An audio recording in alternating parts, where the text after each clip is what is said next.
Ya está, de hecho. Ah, sí, ¿verdad? Ya está. Sí, ya Oh, estamos. pues muy buenas noches a todas y a todos que nos están acompañando en este nuevo año y en este nuevo ciclo de conferencias del periodo de primavera de 2026 aquí en el Centro Astronómico Clavius de la Ibero. Les damos de verdad la más cordial bienvenida. Ya nos estábamos saludando hace ratito quienes estamos aquí en la sala de Zoom y también a quienes nos observan, nos ven desde la otra plataforma que está en vivo, que es Facebook. También les mandamos un cordial saludo. Pueden escribirnos ahí un mensajito y le daremos lectura al final. Y bueno, como ustedes saben y los que no saben, hoy se enterarán, hay una tradición en el Centro Astronómico Clavius de que la primera conferencia de cada año, pues es ya de cajón, es así como el final de cada año es la estrella de Belén.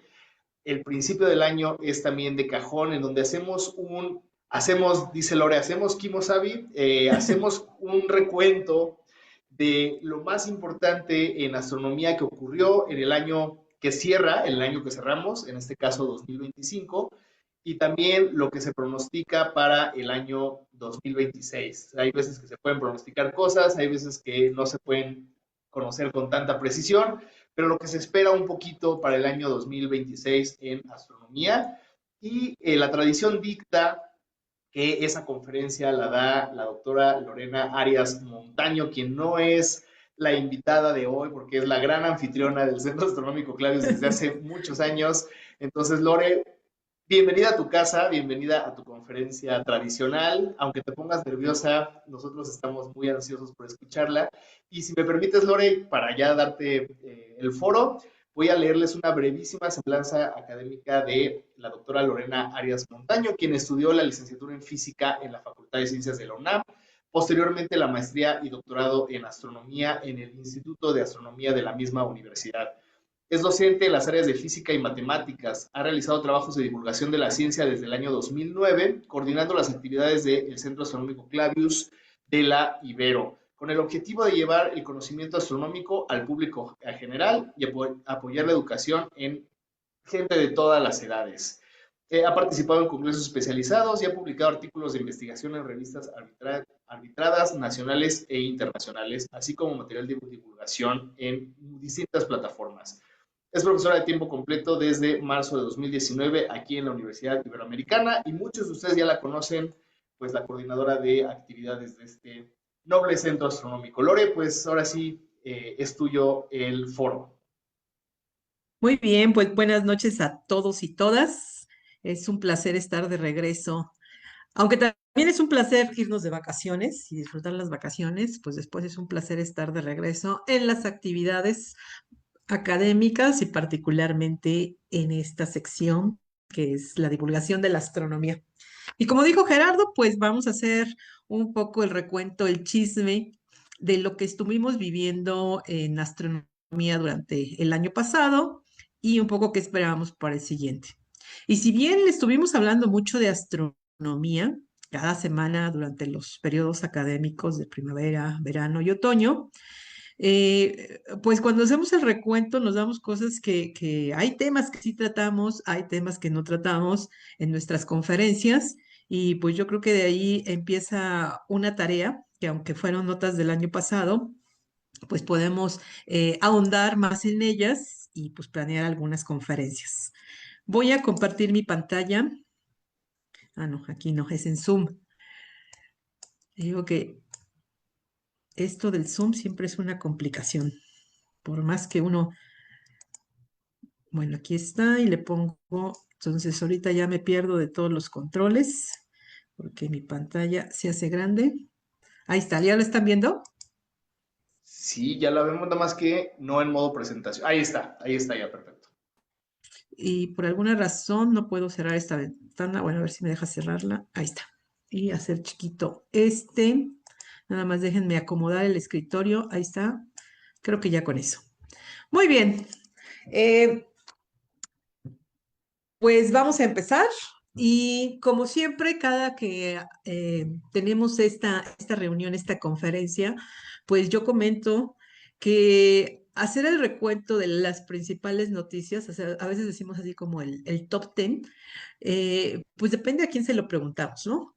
Siempre les digo, si se lo preguntamos a los científicos que están ahí en la ciencia, pues también cada uno nos dirá que lo que ellos están haciendo, pues es lo más relevante de la astronomía y es difícil. Si se lo preguntamos a los medios, pues son las noticias que tuvieron más likes, las noticias que tuvieron más difusión, y a veces esas ya sabemos que no necesariamente son informaciones certeras, aunque están relacionadas con astronomía. Entonces, bueno, pues siempre mi referencia es pues un poquito de todo. Y en ese poquito de todo, la primera nota o con la cual quiero empezar es algo de lo que nos gusta mucho leer de astronomía, nos gusta conocer de los telescopios, de los avances científicos, pero también nos gusta observar el cielo y cuando se puede, pues ser partícipes de estos fenómenos naturales astronómicos que podemos observar. A veces nos toca, a veces no nos toca, como es el caso de los eclipses solares.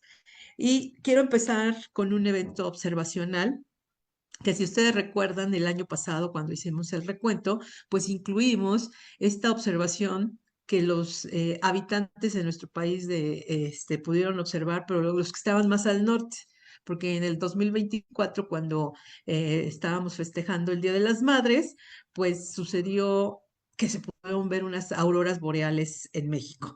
Y entonces, con eso quiero empezar, porque en el 2025 también se vio una aurora boreal en el norte del país. Esto fue el 11 de noviembre, ya casi estábamos apuntándonos para el final del año, cuando de repente otra vez los que estaban en el norte, ¿y qué tan al norte? Ya saben que el asunto con las auroras boreales es que, bueno, suceden todos los años, a veces suceden todos los meses, pero pues se ven típicamente en latitudes muy, muy, muy al norte.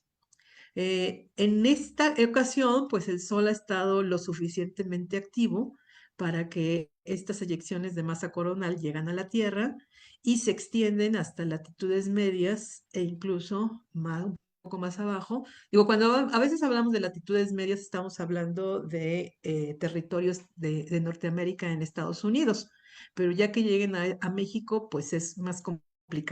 Y en este caso, pues también pudieron apreciarlas los habitantes de Zacatecas, Baja California, Chihuahua. Entonces aquí nada más como ejemplo les pongo un par de fotografías. Esta es de un astrofotógrafo que yo conozco.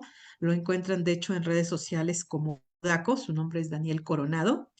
Y de hecho, Daniel fue el que primero reportó o registró la aurora boreal del 9-10 de mayo del 2024 y nuevamente pues tuvo la primicia en esta aurora boreal. O sea, como que él siempre está muy, muy atento de la actividad del sol y cuando sabe que hay oportunidad, sobre todo él vive en Zacatecas, se sube a uno de los cerros que hay por ahí y entonces pues capturó estas imágenes muy bonitas. Aquí ven dos trazos porque además en ese entonces estaba activa la lluvia de estrellas de las Táuridas. Y entonces estos dos destellos de aquí corresponden a dos eventos de esto. Obviamente esto ya es una composición de imágenes, algo un poquito más crudo o no tan editado. Es algo como esto, donde el mismo Daniel se hizo una selfie viendo hacia la ciudad. Si se dan cuenta, pueden reconocer que es la misma locación porque aquí está la antena, aquí está esta parte de luz, una más larga y una más corta que tenemos por acá.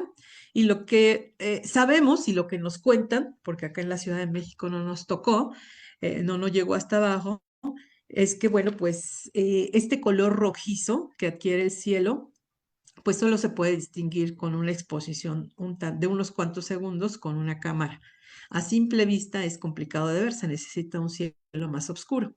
Y también la característica de estas auroras en latitudes tan bajas, pues es que no alcanzamos a ver todos los colores característicos de una atmósfera, sino nada más ciertos colores, particularmente el rojo que si estuviéramos más al norte, ese rojo lo veríamos más arriba y por eso, justamente porque la Tierra no es plana, sino es redonda, pues a distancia alcanzamos a ver este color rojizo.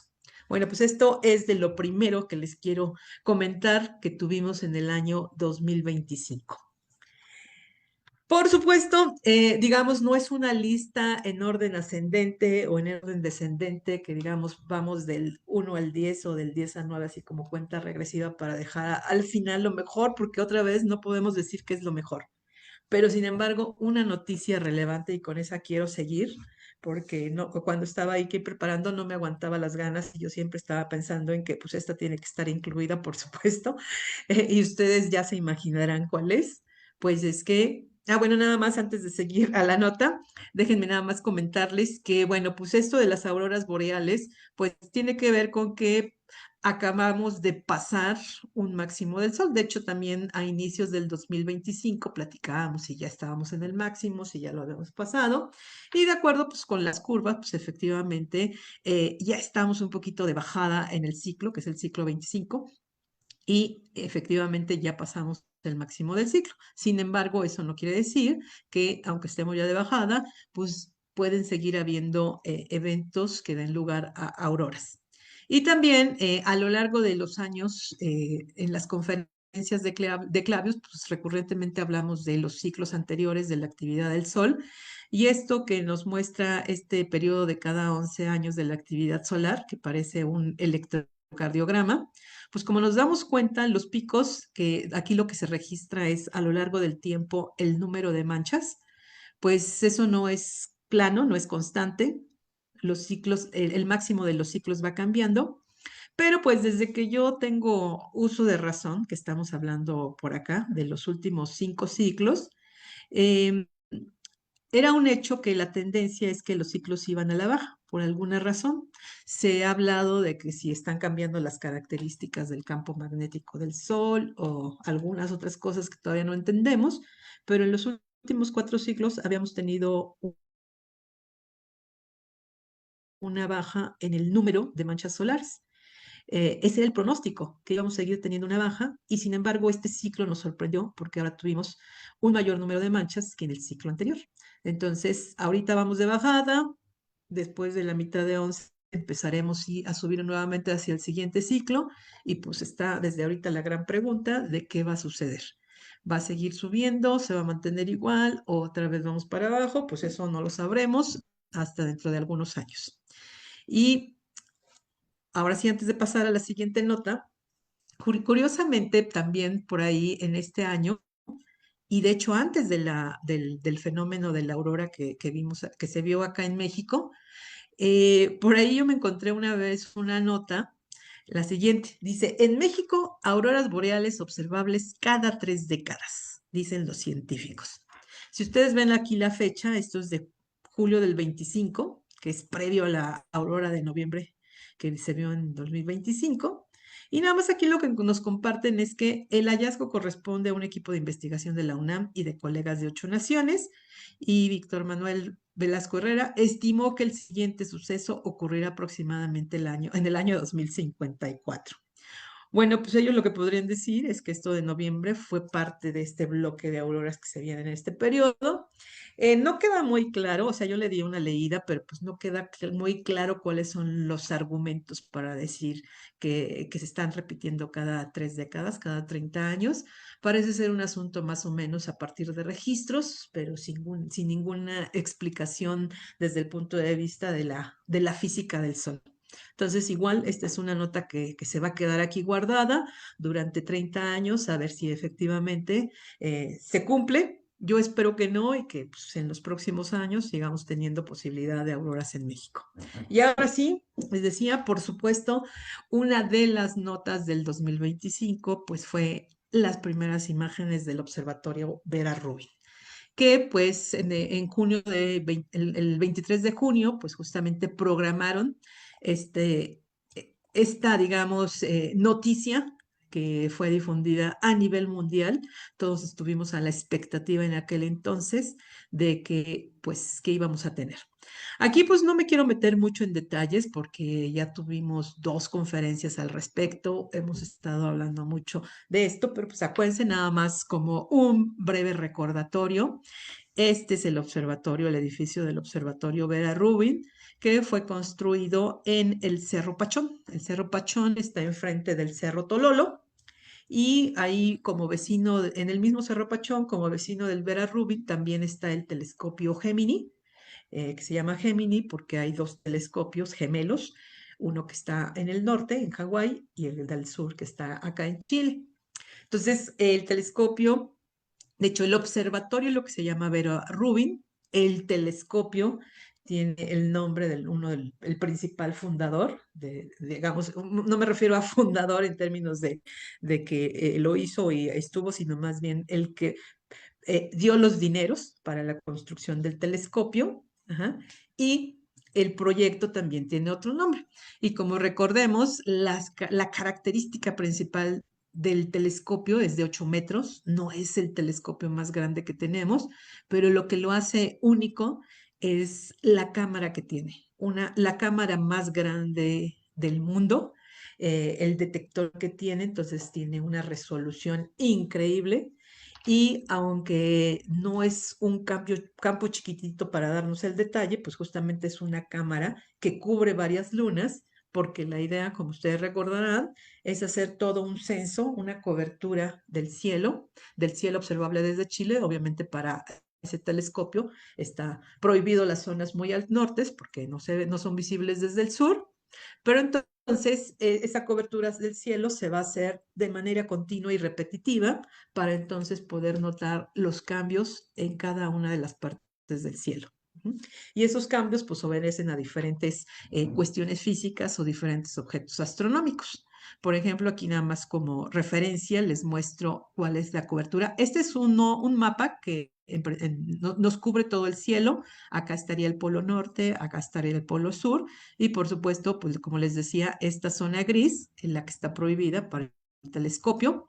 Y aquí, pues, los colores lo que nos dicen es cuántas veces va a ser fotografiada esa región del cielo a lo largo de los 10 años que en principio va a durar el proyecto. Seguramente va a durar más, como suele suceder, pero esa es la primera intención. Entonces, esta zona de aquí, pues va a ser la más fotografiada. Siempre las regiones cercanas a los polos son más complicadas, por eso son las que tienen menos número y así. ¿No? Entonces, bueno, pues aquí les digo, tuvimos en detalle dos conferencias al respecto, nada más como resumen les pongo dos de las imágenes que a mí particularmente me gustaron más de aquellas que se presentaron ese 23 de junio. Esta porque es una región, una nebulosa, la de la trífida y la de la laguna, que incluso en un cielo oscuro a simple vista podemos ver la nebulosa de la laguna, aquí inmersa en el tapiz de estrellas, que es regiones cercanas al centro de la Vía Láctea, y esta, por supuesto, que es un campo de estrellas, pero sobre todo galaxias, y ven aquí los puentes de interacción entre las galaxias. Y que, bueno, pues como les decía, la intención del Vera Rubin, pues es hacer registrar estos cambios. Y nada más aquí para que se den idea, una de las infografías del Observatorio Vera Rubin nos dice que cambios detectados en una sola imagen de Vera Rubin, en una sola imagen, ¿no? Aproximadamente 200 estrellas que explotan, o sea, las supernovas. Aproximadamente 7.200 estrellas variables, estas que cambian su brillo debido a cuestiones físicas. 70 agujeros negros supermasivos. Otras cosas interesantes, porque lo que hemos dicho del Vera Rubin es que no solamente nos va a ayudar a conocer más de lo que ya sabemos que existe, sino que seguramente nos vamos a encontrar con quién sabe qué más, ¿no? Entonces, otras cosas interesantes y, por supuesto, asteroides, cometas y otros objetos del sistema solar. Entonces, los números que maneja Vera Rubin son increíbles. O sea, aquí nos dice hasta 10 millones de alertas, o sea, cada uno de estos cambios va a despertar una alerta, hasta 10 millones de alertas cada noche durante 10 años, ¿no? Entonces, pues estos serían más o menos 25.000 millones de alertas. Por supuesto, eso no lo puede hacer una sola persona sentada ahí en su escritorio viendo cada alerta, sino pues está dividido en grupos de trabajos y por supuesto hay programas y automatizaciones para hacer todo esto. Les digo, no quiero entrar en detalles, pero esta es una nota súper importante. Lo que sí les quiero comentar a manera de chisme es que, bueno, esta es la visión del telescopio del Observatorio Vera Rubin cuando uno va subiendo en el camino que lleva a esta parte, ya uno estando en el Cerro Pachón, que lleva al Observatorio Rubin. Y lo que les quiero contar es que yo me siento muy afortunada porque justamente en diciembre tuve la oportunidad de viajar a Chile y de subir a Cerro Pachón y conocer el Observatorio Vera Rubin. Entonces, esta foto la tomé cuando iba ahí toda emocionada, subiendo hacia la locación del Observatorio Vera Rubin. Ujú. Esta foto también la tomé, estuve así casi nariz con nariz del telescopio. De hecho, viajé con un grupo de profesores que enseñan astronomía en Chile y con la que está encargada de la oficina de educación de ahí del Observatorio Vera Rubin. Entonces, pues fuimos muy afortunados porque nos dieron un recorrido por todos los rincones, por los talleres, por los comedores, por todo y por supuesto por el telescopio, ¿no? Nos decían, desafortunadamente, como ahorita están trabajando en el telescopio, no lo pueden mover para que ustedes vean cómo se mueve y vean las diferentes partes, pero justamente porque estaban trabajando, aquí se ve una puertita que estaba abierta y entonces tuvimos oportunidad de asomarnos por aquí, o sea, pude tocar a la estructura del telescopio Vera Rubin y asomarme ahí que estaban haciendo por debajo. Entonces fue una experiencia increíble. Nada más les quiero compartir dos fotos más que a mí me llamaron, de lo que a mí me llamaron mucha la atención. Y una es, pues por supuesto, una fotografía de Vera Rubin que está puesta ahí en una de las paredes de las salas de junta que tienen ahí en el centro de operación del telescopio. Y otra también que pues también como estuvimos ahí en el cuarto de control donde están todas las computadoras y bueno, pues como todo cuarto de control de telescopio pues está lleno de pantallas y todo lo demás. Arriba de estas pantallas están otras pantallas donde despliegan las imágenes. Ahí sí nos dijeron, de eso ustedes no pueden tomar fotos pues, porque por supuesto es información confidencial, aunque nos dieron la oportunidad que una de estas imágenes que fueron parte de la primera luz y que se hicieron públicas, nos las pusieron ahí y nos mostraron este ejercicio que a veces seguramente ustedes han hecho de hacerle zoom a la imagen del Vera Rubin, nos lo hicieron ahí en esas pantallas del cuarto de control y la verdad, no saben, es increíble. Y el otro comentario que les quiero hacer de aquí es que me llamó mucho la atención porque si ustedes usan Stellarium, bueno, no es muy nítida la imagen, pero podemos reconocer cómo Stellarium tiene una función que uno configura ahí qué telescopio está usando, qué cámara está usando, y entonces nos dice qué porción del cielo se puede ver con esa configuración de instrumentos. Entonces me llamó mucho la atención que en el Vera Rubin usan Stellarium justamente para eso. Entonces, esta es una de las pantallas de Stellarium y aquí se ve en esta región cuadriculada, que es el arreglo de los detectores, la región del cielo que está apareciendo. Entonces, nada más como comentario, Vera Rubin ya, final de este tema, Vera Rubin ya abrió visitas al público. Eh, Creo que son un día, no me acuerdo qué día, ustedes lo pueden consultar y si me preguntan les puedo compartir la página de donde uno se puede registrar a las visitas, pero pues por supuesto ahorita están saturadas y la vez que yo le eché un ojo, pues las que estaban ya programadas de aquí a marzo ya estaban todos los cupos llenos, entonces hay que esperar, pero ya es un hecho que es posible visitar este observatorio como simple mortal, sin tener que tener un contacto especial con la gente que trabaja en los telescopios. Muy bien, pues me voy a seguir y otra nota que también platicamos mucho en nuestros foros de Clavios, pues tiene que ver con este viajero interestelar que vino a nuestro sistema solar, que es el cometa 3I Atlas. Recuerden que es 3I, la I es de interestelar, porque es un cometa que no se formó o que no es parte de nuestro sistema solar, y es el tercero de este tipo de objetos que se detecta. Eh, Se supo de su presencia el 1 de julio del 2025 Ujú. Justamente el nombre de Atlas tiene que ver con el proyecto de pequeños telescopios que trabajan de manera robotizada y que continuamente están observando y de alguna manera haciendo esto que va a hacer el Vera Rubin, comparar las imágenes en diferentes tiempos, viendo los cambios, y esto que está aquí es justamente esta región del cielo. Aquí este puntito que se ve, pues ese es justamente la primera detección reportada que se tuvo del cometa, porque en algún momento comentamos también que ya después de la retrospectiva, viendo las imágenes del Vera Rubin que ya se tenían, bueno, pues resulta que Vera Rubin pudo haber hecho la primera, reportado la primera detección, pero pues como no lo tenía en mente, se les pasó ahí entre la enorme cantidad de información que tenían en sus imágenes. Que por cierto, nada más regresando un punto a lo anterior,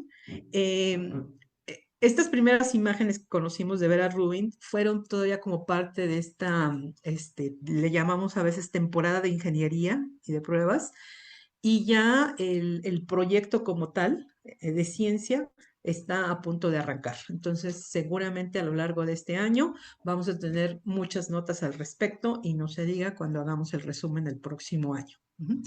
Bueno, pues también, como recordarán, este objeto interestelar, pues tuvo mucha difusión en los medios y lo comentamos en nuestras conferencias, porque un astrónomo de Harvard, Avi Loeb, al igual que en el caso de Oumuamua, pues por ahí hizo la sugerencia de que podía ser un objeto hecho por alguna inteligencia de otro lugar de nuestro sistema solar.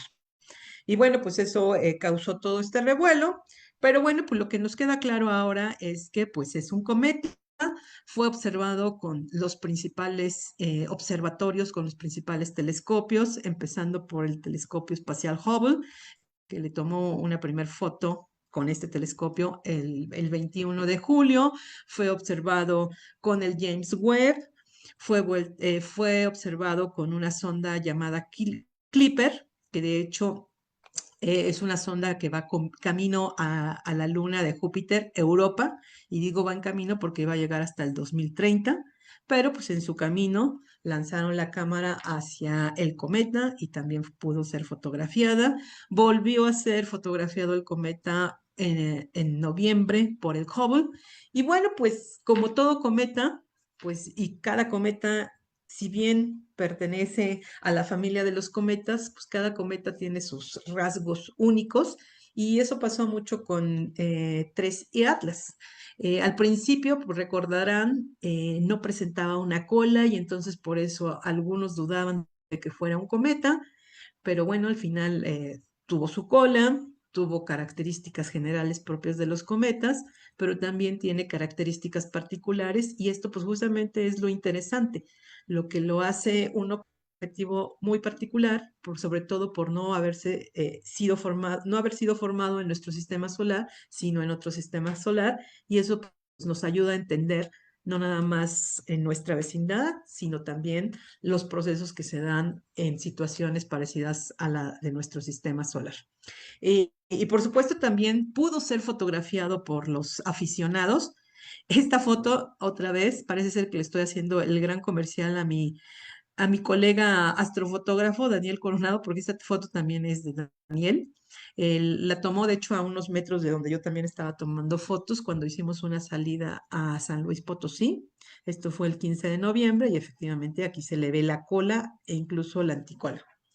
Eh, esta vez yo también lo quise fotografiar, pero por donde yo había puesto mi telescopio con la cámara y donde estaba el cometa, se atravesaban unos cables de luz y entonces efectivamente estaba el cometa y salía ahí el cable. Entonces me quise esperar, pero ya era muy cercano a la madrugada y ya venía la luz del sol y ya no me dio oportunidad. Pero aprovechando el tema de los cometas, además de este cometa 3 y Atlas, pues tuvimos oportunidad de fotografiar varios cometas, y digo varios porque esa misma noche, además de la intención del 3 y Atlas, yo le tomé fotos a 3 cometas. Entonces, cosa que antes como que sonaba muy difícil de hacer, pues esta vez fue posible de en una misma noche fotografiar 3 cometas. Si se acuerdan, por ahí andaba el Swan y no me acuerdo los nombres de los otros dos. Otro también era, creo que otro era un Atlas y el tercero no me acuerdo ahorita el nombre, pero dije, así como está de moda este asunto de normalizar las cosas, de que no queremos o a veces queremos, digo, pareciera ser tan normal como poder fotografiar 3 cometas en una sola noche, pero bueno, así se pusieron las cosas el año pasado. Lo cual para nosotros estaría, digo, los que nos gustan las cosas del cielo, pues está formidable, ¿no? Lo único malo es que de pronto nos anuncian la posibilidad de poder verlos a simple vista y resulta ser que no, y nada más se dejan ver con los instrumentos o con la cámara, con el telescopio, a simple vista o con la cámara, ¿no? El cometa pues todavía sigue siendo, o más bien, sigue estando en zonas de nuestro sistema solar. Vino por acá, estas son las órbitas de los planetas, los internos, Mercurio, Venus, Tierra, Marte, y por acá está Júpiter. Recuerden que aquí está el cinturón de asteroides. Entonces, actualmente está por acá. En algún momento se va a acercar a Júpiter cuando el cometa atraviesa la órbita de Júpiter. Júpiter, que en este diagrama está por acá, va a estar por acá, pero recuerden que además esto no es un dibujo en 3 dimensiones y que no todas las órbitas están en el mismo plano. Entonces, no es que estén en el mismo plano, sino que la órbita del cometa está inclinada respecto a la órbita de los planetas, pero de alguna manera va a tener una cercanía relativa con Júpiter para después pues, seguir ya su camino y alejarse definitivamente de nuestro sistema solar. Bueno, siguiendo con otras notas, pues vámonos con una nota que, por ejemplo, de esto no platicamos en su momento y tal vez sería una buena oportunidad en nuestros temas de conferencia en este año, darle una repasada a qué ha tenido de interesante en general el telescopio James Webb, ¿no? Bueno, particularmente, no necesariamente el año pasado, sino desde ya 2023, 2024, en las imágenes del James Webb se habían encontrado los astrónomos con lo que ellos llamaron pequeños puntos rojos, ¿no? Sería la traducción del nombre que le dieron en inglés. Y lo que encontraron, pues efectivamente fue objetos puntuales, casi puntuales, que debido al tipo de luz que recibimos o en las imágenes, pues eran muy rojos. Entonces, pues la primera, digamos, sugerencia, como siempre, al tratarse de objetos muy, muy, muy lejanos, pues es que eran galaxias. Pero cuando analizaron sus características, pues como que no correspondían a estas galaxias que están súper corridas al rojo por lo lejanas que están. Entonces, además de las imágenes, se tenían espectros y sus características no correspondían. Entonces, pues empezó la gran pregunta de qué eran estos objetos, ¿no? Por ejemplo, acá tenemos varios de estos pequeños objetos rojos, pero entre estos, a uno que era de mayor brillo. Y de hecho, a ese le llamaron el objeto BIRD, que pues, en inglés eso, saben, es pájaro, pero bueno, pues es el acrónimo de pues un gran punto rojo, ¿no? Y luego acá, por ejemplo, en otra imagen tenemos otro punto rojo y este está rodeado, pues aquí sí es muy evidente que estas sí son galaxias. Entonces les decía, pues los astrónomos entraron ahí en grandes preguntas por pues todo lo que estaban observando de estos puntos rojos. Y aunque bien habían sido observados en años anteriores, en el año pasado, 2025, pues fue que se publicaron algunas propuestas de qué podrían ser estas cosas. Una de las principales características es que pues eran objetos muy masivos y que entonces dijeron, bueno, pues pueden ser los núcleos de galaxias, pero como que eran hoyos negros masivos, pero que no estaban rodeados del gas correspondiente al grupo de estrellas de una galaxia. Entonces dijeron, híjole, esto está bien raro. Entonces, las sugerencias que hay al momento es que esto podrían ser, le llamaron así como estrellas hoyo negro, ¿no? O sea, como que son hoyos negros, pero que no son el núcleo de una galaxia, pero que están rodeados por una pequeña nube de material. Ujú. Y entonces la propuesta va más allá porque, como ustedes recordarán, cuando hemos platicado de los hoyos negros, como que hay dos grandes familias, los que se generan en las explosiones de estrellas muy masivas, de las supernova que pueden terminar en estrella de neutrones o hoyos negros, o los hoyos negros supermasivos que están en los núcleos de galaxias, como el que está en nuestra galaxia. Pero la gran pregunta es, ¿y cómo se forman esos super hoyos negros que están en los núcleos de las galaxias? Entonces, una de las propuestas que siempre ha estado por ahí presente es que estos hoyos negros se crean a partir de semillas de hoyos negros que se van agregando y agregando para formar el hoyo negro supermasivo. Entonces, una de las propuestas que surgió por ahí el año pasado es que estas detecciones del James Webb podrían corresponder a estas semillas que se andan buscando y que serían esas semillas que dan lugar a los hoyos negros supermasivos. Entonces, si bien es una primera propuesta, yo creo que este tipo de trabajos va a seguir avanzando para darnos más información al respecto, pero de alguna manera es como es el labón de cadena que nos está ayudando a entender justamente la historia de la formación de estructura en el universo que conocemos. Y hablando de hoyos negros, pues también una de las notas que surgió el año pasado fue la de el agujero negro más masivo, o sea, el récord de masa que tiene el hoyo negro detectado, de los detectados. Y esto fue a partir de observaciones del telescopio espacial Hubble y del Very Large Telescope que está en Chile. Entonces, es una combinación de imágenes, de hecho, la imagen que registró el telescopio espacial, pues es este efecto de lente gravitacional, donde hay un objeto que está atrás de esta galaxia, que es muy masiva y la que tiene el hoyo negro, y que justamente por la gravedad se genera esta lente gravitacional que desvía la luz del objeto que está detrás, y entonces cuando básicamente están alineados, se forma un anillo perfecto, que le llamamos el anillo de Einstein, pero que en este caso, bueno, pues le falta una parte al anillo, y por eso los astrónomos la llamaron la herradura cósmica, por la forma que tiene como de herradura. Entonces, bueno, por una parte se tenía la imagen, y por otra parte, con las observaciones del Very Large Telescope, se tenían espectros. Entonces aquí se conjugaron también información a partir de imágenes, pero también información de velocidades del material que se está moviendo alrededor del hoyo negro. Entonces esto permitió que se pudiera medir la masa del hoyo negro, y lo que encontraron era que es de aproximadamente 36 mil millones de masas solares, o sea, 36 mil millones de estrellas como el Sol, puestos todos juntos ahí en el hoyo negro. Hay que recordar nada más para tener una referencia que el hoyo negro de nuestra galaxia es de apenas 4 millones de masas solares. Entonces aquí estamos hablando como de 9,000 veces más que el hoyo negro de nuestra galaxia. Ahora, esto de que si es el hoyo negro más masivo, cuando nosotros vamos a los registros de récords de hoyos negros encontrados en otras galaxias, pues los datos pueden ser mayores que esto. De hecho, ya hay algunos que dicen que pueden tener hasta 100,000 millones de veces las masas solares.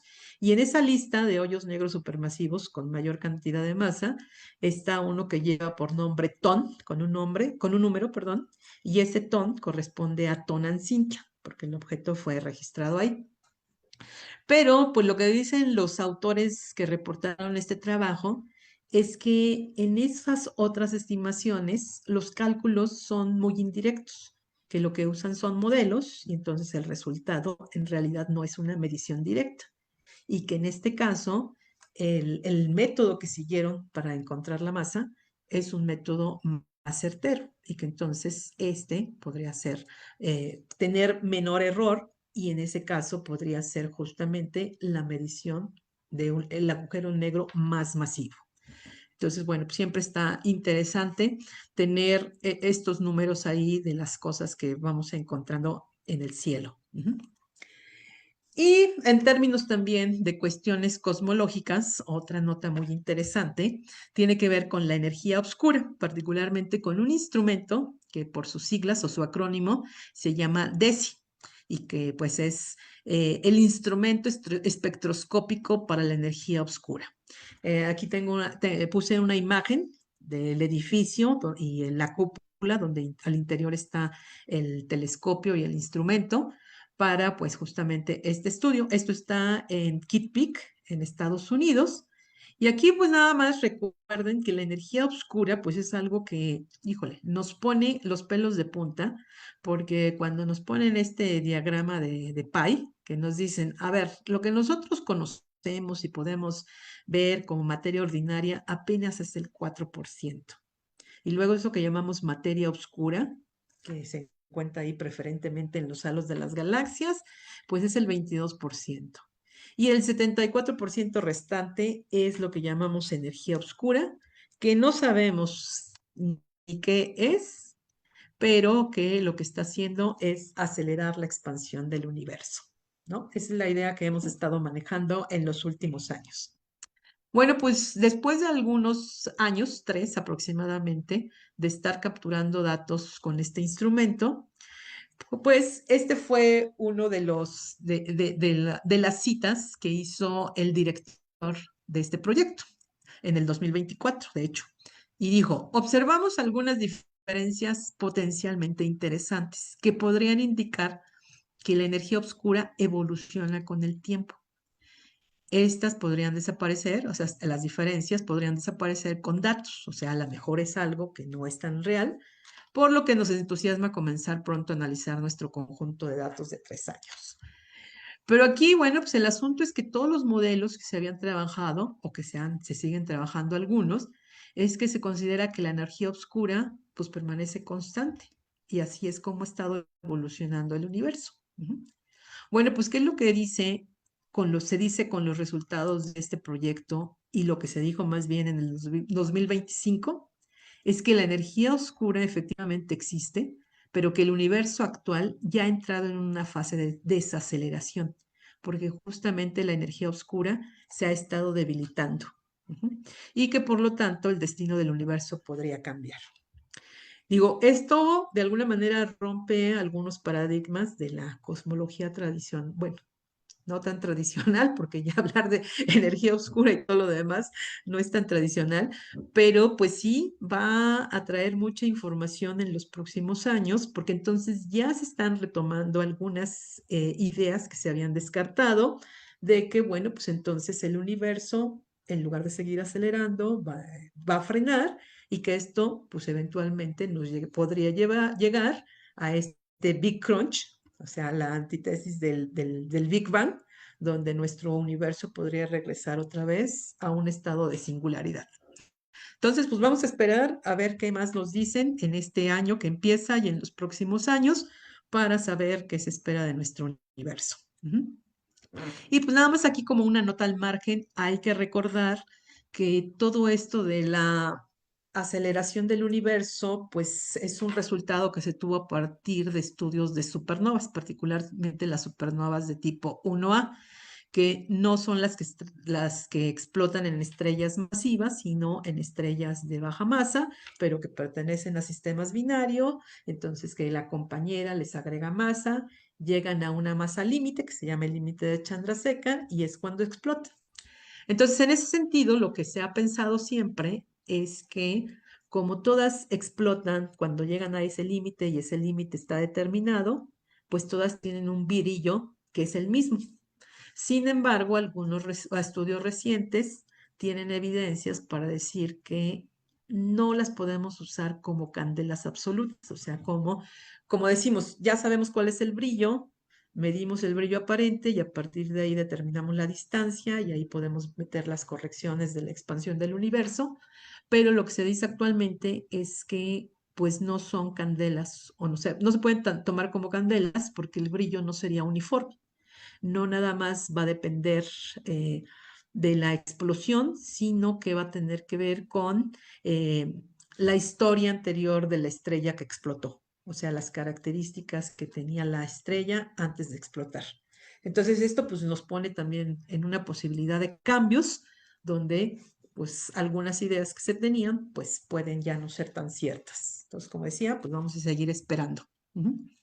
Y otra nota también muy interesante, regresando a nuestra vecindad solar, pues tiene que ver con las evidencias de vida en Marte, por supuesto, en el pasado, a partir de hallazgos de este rover o este carrito que anda por allá en Marte, que se llama Perseverance, que pues ya saben, es un compañero de Curiosity y todos los que han andado por ahí, y todo lo que han andado por ahí explorando Marte. Bueno, nada más como recordatorio, Perseverance llegó en el 2021 a Marte y lo depositaron o llegó ahí en el borde de un cráter, uno de los cráteres de Marte llamado G0. Y es un cráter muy interesante porque ahí, como se puede ver, hay un lecho de un río, ujú, y también un delta, donde son de las fuertes ahí evidencias de decir si efectivamente hubo agua ahí corriendo mucho tiempo atrás en Marte. Entonces, justamente en esta zona del lecho del río, que es donde ha estado explorando este rover, fue donde en el año 2024, no fue en el 25, fue en el 24, que Perseverance hizo una colección o una colecta de algunas piedras, pero el estudio y los resultados fueron publicados en el 2025. ¿Qué fue lo que colectó Perseverance? Pues una piedra muy, muy particular. De hecho, a las piedras, una vez que las colectan, les ponen nombre. Esta en particular le llamaron Cheyava Falls por una cascada que hay en el Gran Cañón. Y lo particular de estas piedras son estas manchitas que tienen por aquí, que en las notas se hace referencia que son como manchas tipo del patrón de un leopardo, de los leopardos, cuando le vemos ahí las manchitas, y estos puntitos que hay por acá. Y de acuerdo a los que saben de estos temas, ajá, y bueno, aquí nada más también como dato curioso, el análisis fue hecho con uno de los instrumentos. A mí me encantan los nombres que tienen los instrumentos. El instrumento se llama Sherlock, como el investigador, justamente por el acrónimo del tipo de análisis que hace este instrumento. Y pues lo que dicen es que, bueno, pues estas características pues son como estos biomarcadores que pues la explicación más probable es que se haya dado en presencia de organismos orgánicos. Entonces, por supuesto, hay otras razones, hay otras posibles opciones que se están explorando, pero hasta donde se sabe, pues como que estas son de las evidencias más fuertes que se tienen hasta ahora de la posible vida orgánica en la superficie de Marte mucho tiempo atrás. Y hablando de biomarcadores, pues también otra de las noticias de las noticias que tuvimos en el 2025 tiene que ver con los exoplanetas, o sea, fuera de nuestro sistema solar, particularmente en el exoplaneta K218b, que tienen estos nombres tan de catálogo, que resulta que es un exoplaneta que está en la zona habitable de su estrella y justamente con observaciones del James Webb se pudo trazar la detección de una molécula, el sulfuro de dimetilo, que otra vez, para los que saben de esos temas, el sulfuro de dimetilo es una molécula que en la Tierra es producida casi exclusivamente por la vida, especialmente fitoplancton marino. Igual que en el caso del Marte, hay otras posibles explicaciones, entonces hay que seguir estudiando los datos, estudiando las características para poder decir que efectivamente está más orientado a esto de la vida u otras características.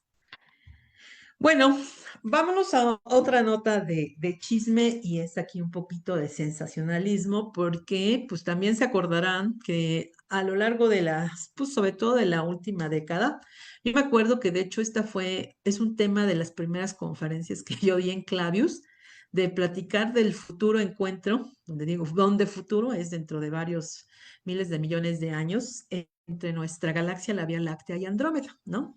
Entonces, esto es una simulación de cómo antes de ese encuentro, de ese posible encuentro, pues nosotros seguiríamos viendo el disco de nuestra galaxia, pero Andrómeda, que actualmente la vemos así chiquitita, chiquitita, por la distancia a la que está, más de 2 millones de años luz, al irse acercando a nosotros, y particularmente al disco de nuestra galaxia, pues la veríamos ahí ya de un gran tamaño antes de empezar a colisionar. Bueno, pues resulta que con los nuevos datos que se tienen, particularmente de el registro de este satélite Gaia, que obtuvo información de millones de estrellas y de sus velocidades, pues que cuando meten estos datos ya a las simulaciones, resulta que ya no es tan evidente que haya un posible encuentro entre nuestras dos galaxias, ¿no? Entonces, dicen que las posibilidades son 50-50, o sea, como que hay la mitad de posibilidades de que sí y de los que y 50% de posibilidad de que no. Se acordarán a lo mejor que ya hasta había el nombre para cómo se iba a llamar la galaxia fusionada. Milcómeda decían algunos en español, o había la versión en inglés. Y aquí mucho de lo que está cambiando la posible historia, esta es una fotografía, bueno, es un mapa de todo el cielo. Este es el disco de la galaxia. O sea, no es que el norte esté acá y el sur acá, sino este es el disco de la galaxia. Pero se los pongo como referencia porque, como ustedes saben, nuestra galaxia tiene dos que en principio se supone que son satélites que están orbitando a nuestras dos galaxias pequeñas, que son las nubes de Magallanes, la nube mayor y la nube menor. Entonces, lo que dicen estos nuevos datos es que debido a la interacción gravitacional entre nuestra galaxia, la Vía Láctea, y la nube mayor de Magallanes, y también, de igual forma, la interacción gravitacional entre Andrómeda y otra galaxia del grupo local, que es M33. Digo, aquí se ven chiquititas porque están muy lejos de nosotros, pero entre ellas tienen una distancia tal que también hay una interacción gravitacional. Entonces, que tanto la nube de Magallanes como M33 afectan esta posible historia y es lo que pone en duda de que vayamos a tener una fusión con la galaxia de Andrómeda. Desafortunadamente no vamos a vivir para saberlo, pero bueno, pues siempre está bueno tener una idea de lo que va a suceder en el futuro no tan cercano. Y otra cosa que tiene que ver, otra de las notas también interesantes que tienen que ver con el universo, es esta estructura a nivel universo que se encontró justamente el año pasado por ahí, que le llamaron Kipo. Y esto fue gracias a una sonda espacial, un telescopio llamado Euclid, que fue lanzado para estudiar el universo oscuro, tanto la materia oscura como la energía oscura, y que es un proyecto de la Agencia Europea. Ajá. Entonces, ustedes saben ya también que pues las galaxias, por las cuestiones gravitatorias, las encontramos en cúmulos de galaxias, pero que además también tenemos cúmulos de galaxias. Esta es una imagen del cúmulo de galaxias del Virgo. De hecho, aquí es donde está la galaxia M87, a la cual se le tomó la imagen reconstruida del famoso hoyo negro, o más bien del material que hay alrededor del hoyo negro.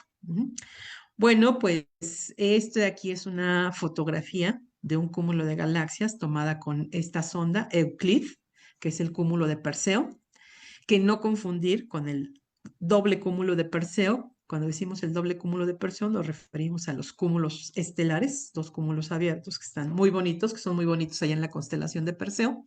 Pero este cúmulo de galaxias de Perseo es justamente parte de una gran estructura que fue justamente la que se descubrió recientemente. Este nuevamente es un mapa de todo el cielo y todos estos puntos rojos pues marcan esta estructura que recientemente se encontró que estaba ligada gravitacionalmente todo esto entre sí. Los otros colores son estructuras anteriores ya detectadas en otras regiones del cielo, pero como se darán cuenta, pues esta abarca una gran parte del cielo. Eh, Según las cuentas, contiene más o menos por ahí 68 cúmulos de galaxias. Y el nombre que le dieron, aquí se los puse, de Kipu.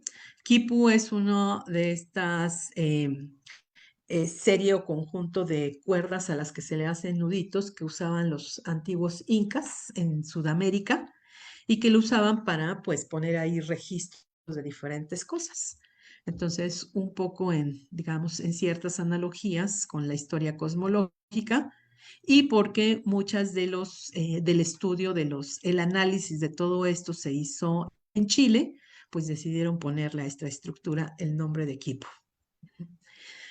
Y bueno, híjole, ya son las 8, debo apresurarme un poco porque nos falta lo del 2026. Pues nada más de manera muy rápida, déjenme decirles que en nuestro sistema solar, el telescopio James Webb detectó un nuevo satélite en Urano, de tal forma que ahora Urano tiene actualmente 29 satélites. Es un satélite pequeñito de aproximadamente 10 kilómetros y que justamente por ser un tamaño pequeño no lo habían detectado antes, pero en imágenes más profundas, pues por aquí se va. Si bien hay una tendencia o una regla de nombrar a los satélites de Urano, pues temporalmente tiene el nombre de catálogo ese 2025 por la fecha en la que se descubrió y tal vez posteriormente le cambien a un nombre que vaya en acorde con el resto.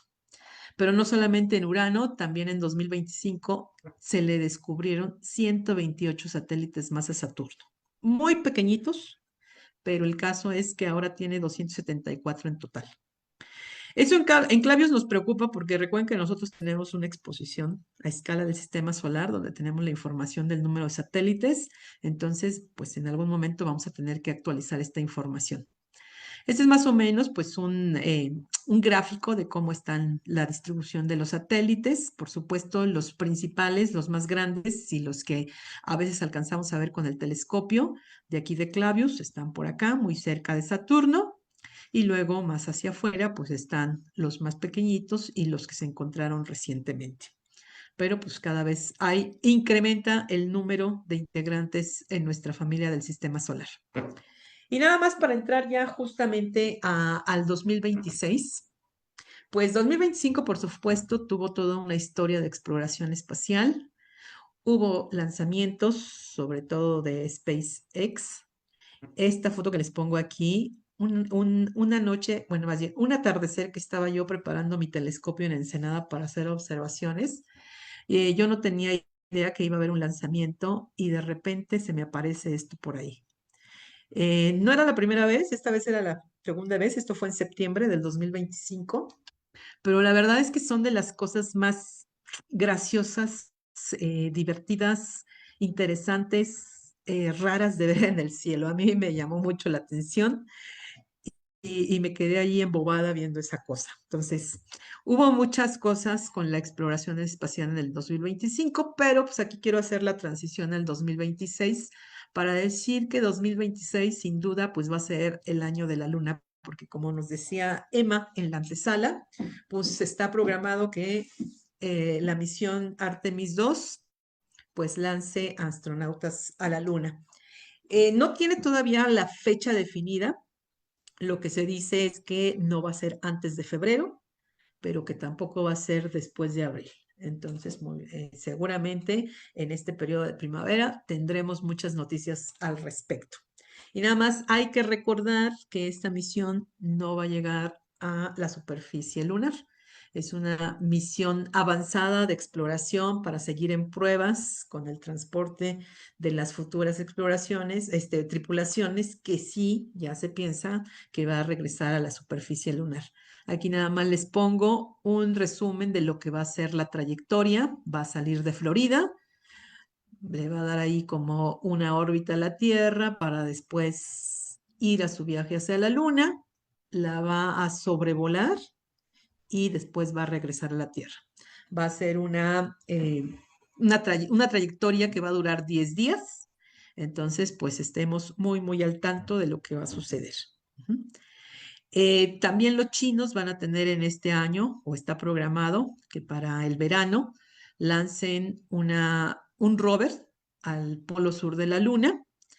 También los chinos por ahí se están apuntando para llevar tripulantes, se habla por ahí del 2030, pero en este 2026 este es el prototipo del rover que va a llegar, que además de poder desplazarse sobre la superficie lunar, va a tener unas patitas que lo va a poder hacer como dar pequeños saltos. Por eso dice que va a ser como una especie de chapulín, mediante lo cual pues, se quiere explorar el polo sur de la Luna, nuevamente un poco con las intenciones de la búsqueda de agua ahí cerca de la superficie lunar.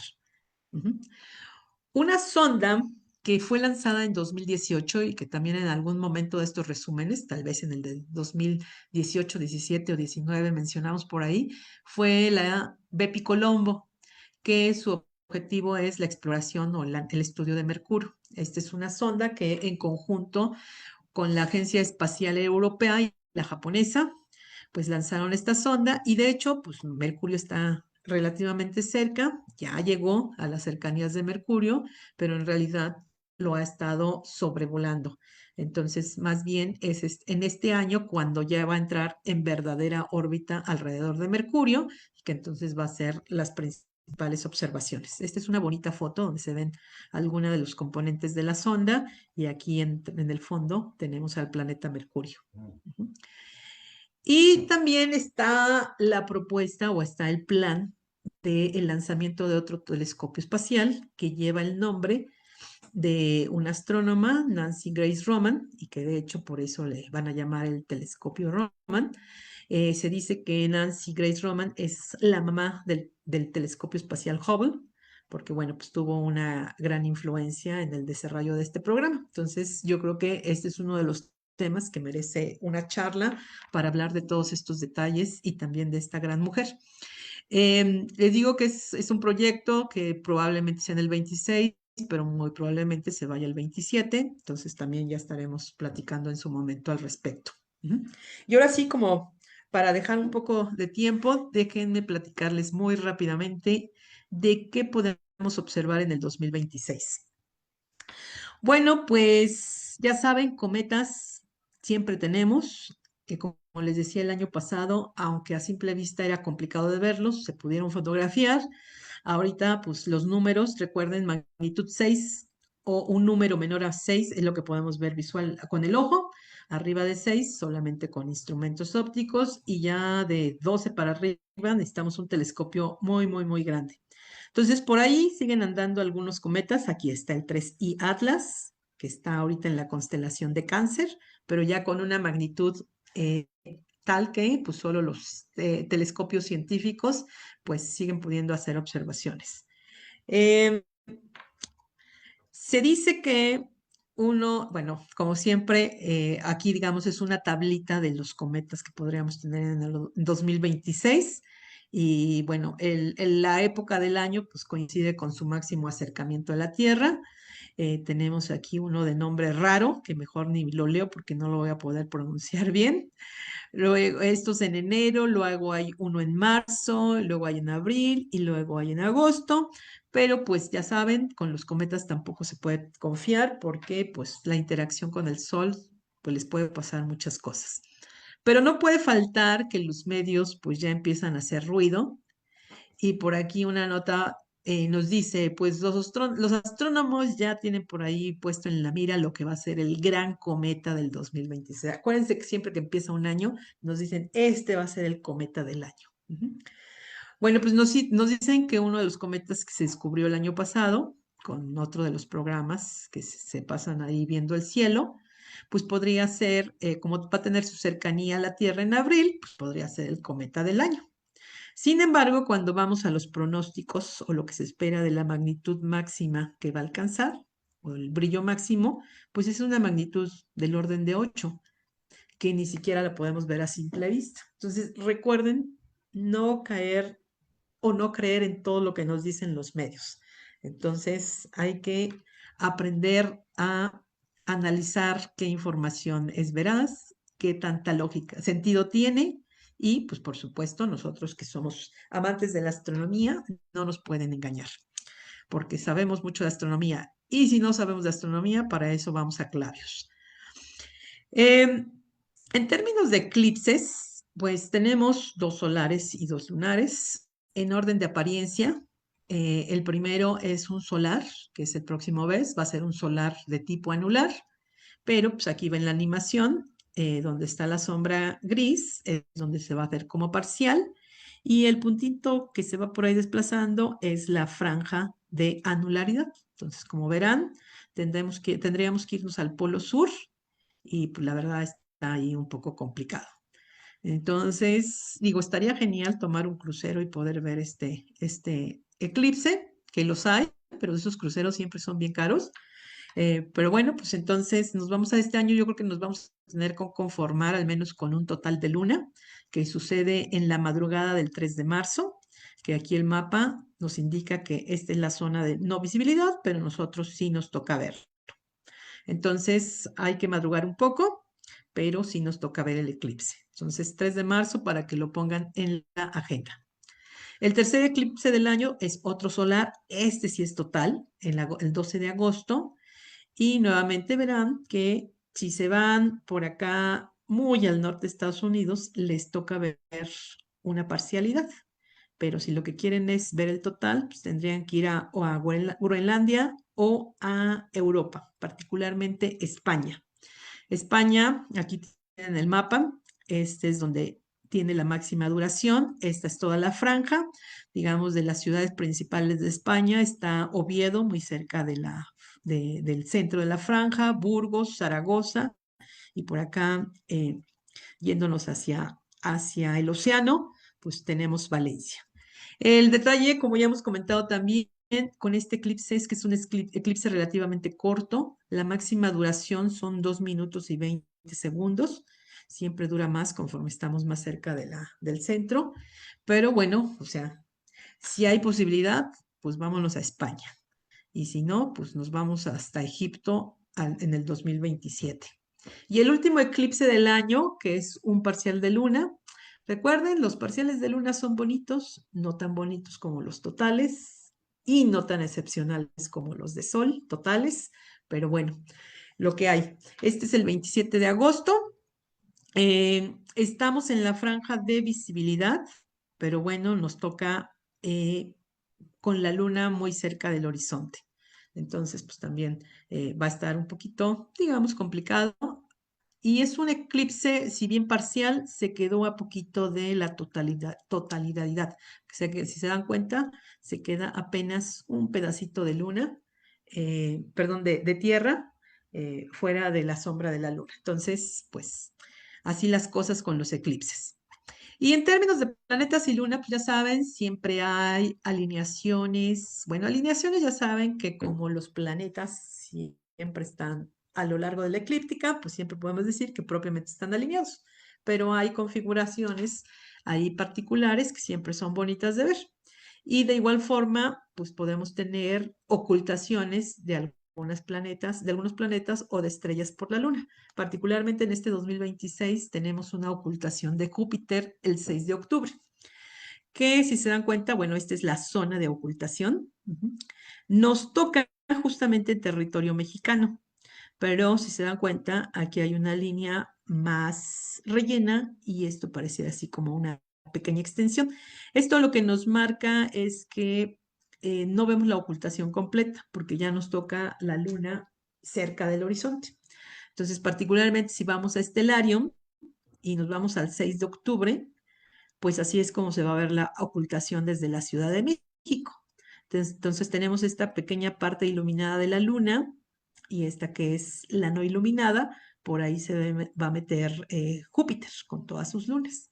El detalle es que esta configuración se da cuando la luna está como a 2 grados de altura. Necesitaríamos un horizonte extremadamente plano y limpio para poder tener la observación. Entonces, complicado, pero bueno, no imposible. Siempre podemos movernos un poquito si queremos, pero bueno, pues así la cosa.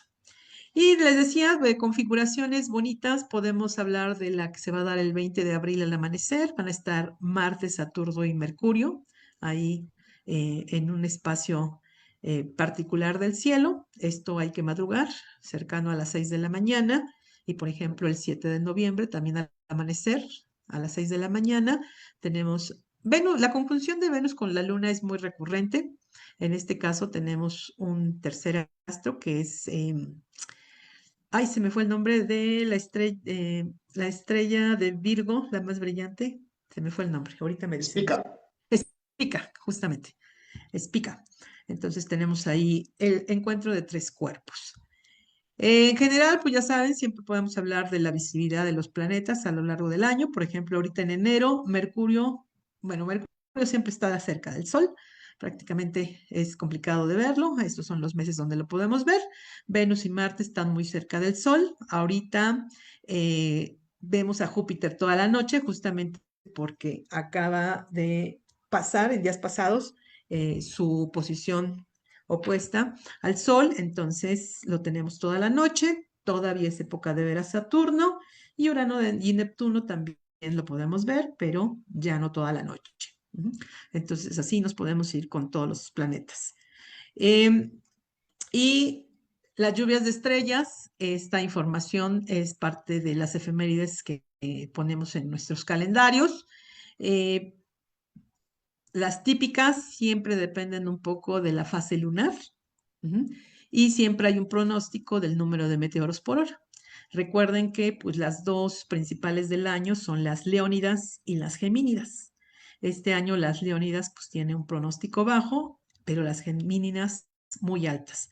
Y a pesar de que es un 24% de luna, en la hora preferente para ver una lluvia de estrellas, que es como las 3 de la mañana, la luna ya no está presente. Entonces, las Gemínidas como que va a ser la lluvia de estrellas que hay que buscar este año. Nada más para que se den una idea, este año también, el año pasado tuvo un muy buen pronóstico y esta es la fotografía de también un conocido astrofotógrafo que, bueno, este ya por supuesto es la combinación de todos los meteoros que se dieron, diferentes fotos combinadas. Hay software, programas que hacen esto de manera automática, que entonces acomodan todas las estrellas para que pues se pueda ver justamente el radiante. Aquí están Castor y Pollux, de hecho por ahí andaba Júpiter en esos días y efectivamente por eso se llaman las Gemínidas, porque el radiante o los destellos parecen provenir de la constelación de Géminis. Entonces hay que anotar las Gemínidas. De hecho, esta toma fue hecha en Nuevo León. Me habían invitado a acompañarlos, pero desafortunadamente yo andaba en Chile. Y la verdad es que no me arrepiento de no haber ido a las Gemínidas porque yo estuve en Chile. Y nada más para recordarles que pues también con las conferencias estamos retomando nuestras observaciones todos los días lunes y jueves, ahorita que es invierno y que oscurece temprano a partir de las 7 de la noche. Como decía, dos transparencias antes, Saturno ahorita todavía lo podemos cachar. Y recuerden que pues, la peculiaridad con la que estuvimos viendo a Saturno en el 2025 es con los anillos prácticamente de canto. Si nos esperamos a la siguiente temporada, o sea, ahorita un mes tal vez ya dejemos de observar a Saturno y después lo podemos volver a ver hasta en la noche hasta octubre. Ahorita esto es simulación con Stellarium, ahorita todavía lo estamos viendo así, ya empieza a inclinarse otra vez los anillos y si nos esperamos hasta octubre, pues otra vez ya lo vamos a ver así. Entonces, si todavía quieren la oportunidad de verlo así, aquí y los esperamos en las observaciones de Clavius. Y pues nada más no me queda más que desearles un muy buen 2026 con cielos despejados para disfrutar de nuestra afición a la astronomía y hacerles el anuncio de que pues ya tenemos disponible el calendario 2026. El formato no cambia, tenemos las salidas y puestas del Sol y la Luna, marcadas las fases lunares, las lluvias de estrellas, equinoccios, solsticios, eclipses. Y lo que cambia cada año, además de pues, ciertas horas y fechas, pues es la imagen del fondo. Esta imagen se las pongo aquí sin números. Es una nebulosa que a mí particularmente me gusta mucho, mucho, mucho. Y es de las nebulosas más grandes del cielo. Es la nebulosa de Carina, que además pues está ya, se nos va hacia un poco el cielo del sur, de hecho es el cielo del sur, entonces desde la Ciudad de México es complicado de observarla y fotografiarla. Nada más déjenme mostrarles tres partes de Carina, un poco justificarles porque a mí me encanta esta nebulosa. La nebulosa de Carina está justamente a lo largo, digamos, en dirección del plano de nuestra galaxia, y eso hace que si tomamos, por ejemplo, una de las regiones de acá donde no hay prácticamente nebulosa, nos encontramos con un tapiz de estrellas, el cielo tapizado de estrellas. A mí me encantan estas regiones de la Vía Láctea, donde además se pueden ver, por ejemplo, aquí pequeñas nebulosas oscuras, porque se ve como la ausencia de estrellas, pero en realidad es una nebulosa oscura que no nos deja el paso de la luz, ¿no? Luego, si nos vamos a otra región, que por ejemplo es el centro de la nebulosa, está esta famosa estrella que se estima que es una de las estrellas más masivas de nuestra galaxia, que es Eta Carina. Ujú. Y aquí al lado es una nebulosa, creo que aquí además todavía le puedo hacer un zoom con esto. Está la nebulosa que le llaman la de la cerradura, porque esto pareciera una de las llaves antiguas que se usaban. Me acuerdo que los roperos de mi abuela, como la canción de Cricri, todavía usaban de estas llaves. Y uno se puede aquí poner a explorar. Hay filamentos oscuros que son así como le llaman los glóbulos, pues, que tienen mucho que ver con la formación de las estrellas. Ujú. Y una última que les quiero poner por aquí, que es esta región de aquí abajo, es esta zona de aquí, que también, pues todo esto es una región de formación estelar. Aquí no es muy evidente en otra combinación de color de la imagen. Esta me llama mucho, me da mucha gracia porque a esta nebulosa, particularmente este pedacito aquí, le llaman la nebulosa de Gabriela Mistral, porque pareciera el perfil de esta escritora chilena, Gabriela Mistral. Y aquí pegadito pues, está un cúmulo estelar abierto también muy bonito que se llama el cúmulo de las gemas. Entonces, en conjunto a mí me fascina esta nebulosa y pues muchísimas gracias. Nuevamente les deseo un muy buen año 2026 en términos de observación astronómica.